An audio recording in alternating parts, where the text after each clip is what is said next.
AP discoms 29,114 నుంచి 34,090 కోట్ల రూపాయలు లాసెస్ పెరిగాయి.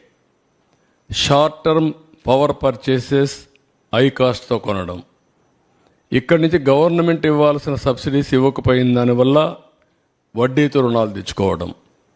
ఇంకొక పక్కన కృష్ణపట్నం 1,565 రూపాయల నుంచి 4,260 కోట్లు పెరిగింది. Delay in commencement stage 2, 3 unit 44 నెలలు ఇది.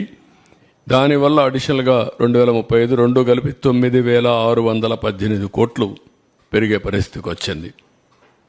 నెక్స్ట్,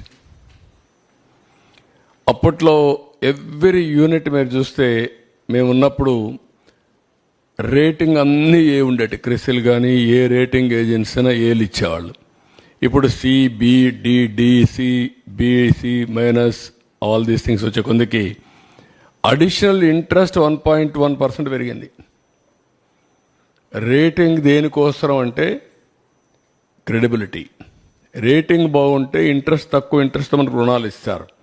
దానివల్ల పెంచిన దానివల్ల మీరు చూస్తే 2,442 కోట్లు అదనంగా అది ఒక భారం పడింది 5 ఏళ్లలో మినిమం. ఇది ఒక నష్టం.